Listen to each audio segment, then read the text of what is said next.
안녕하세요. YNT 성형외과 최종환 원장입니다. 이번 시간에는 코 성형에 대해 알아보겠습니다. 이미 다른 유튜브 채널에서 여러 선생님들이 자세하게 코 성형에 대해 다루셨기 때문에 간단하게만 설명드릴 건데요. 우리가 코를 봤을 때 코가 멋있고 예쁘게 보이려면 측면에서 봐도 또한 정면에서 봐도 모양이 좋아야 합니다. 측면에서는 이마에서부터 콧뿌리까지 내려오는 라인이 조화를 이루어야 하고, 또한 코의 뿌리에서 코끝까지 라인이 어떻게 내려오는지에 따라서 인상이 바뀌기도 합니다. 만약에 콧뿌리는 높은데 이마는 납작하다, 그러면은 울트라맨 아바타처럼 보이기도 하고요. 그럼에도 불구하고 콧뿌리를 나는 좀 높이고 싶다 하시면은 이마에 지방이식이나 필러 시술을 같이 하셔서 라인을 보존하시는 걸 권하기도 합니다. 또한 코의 뿌리부터 코끝까지의 라인은 직선으로 갈수록 강인해 보이지만 코끝은 도드라져 보이지 않고, 반면에 코끝이 곡선을 띌수록 부드러워 보이지만 코끝은 화려해 보입니다. 예를 들어서 제 코는 이제 남자 코기 때문에 좀 직선 코가 어울리고, 코끝이 조금씩 이렇게 더 도드라져 보일수록 곡선이 생기기 때문에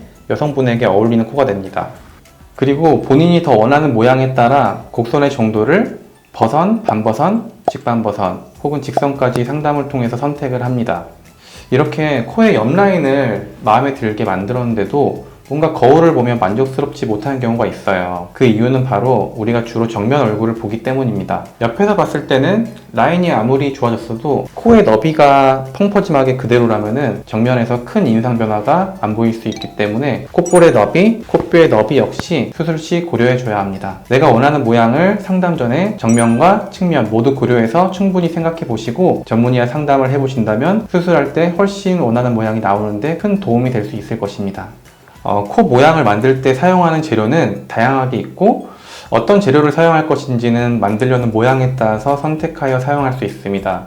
하지만 코를 높이게 되면은 늘어난 피부가 다시 수축해서 원래대로 돌아가려는 성질과, 또한 코의 근육은 우리 웃으시면 알겠지만 코끝을 계속 내리게 하는 근육들이에요. 이러한 두 힘으로 인해 코는 지속적으로 낮아지는 힘을 받게 됩니다. 따라서 내 코를 어느 정도 높여도 기둥이 휘지 않고 유지할 수 있는지, 이러한 결과를 내기 위해서는 어떤 재료를 써야 하는지를 결정해야 하는데, 물론 제가 이렇게 한계를 너무 넘어서 코끝을 세운다면 아무리 강한 재료를 써도 결국에는 코가 이렇게 휠 수가 있고, 반면에 한계 내로 수술을 한다 해도 너무 약한 재료를 쓰게 되면 휠 수 있어서 전문의와 세심한 상담을 통해 나에게 맞는 코 모양을 결정해야 합니다. 그래서 방금 말씀드린 코끝을 낮추는 힘들과 또한 코끝을 높인 재료들이 흡수가 어느 정도 되거든요. 이러한 원인들로 인해서 수술 후 어느 정도 코끝이 낮아지게 되는데, 그래서 이러한 이유로 수술 시 어느 정도 코끝을 더 높게, 우리가 원하는 모습보다 더 높게 과교정을 하게 됩니다. 따라서 수술 직후에 내가 생각했던 것보다 너무 코끝이 높아도 놀라지 마시고, 오히려 수술 직후의 모습이 너무 내가 원하는 모습이 나왔다면 나중에는 오히려 기대했던 것보다 낮아질 수 있습니다.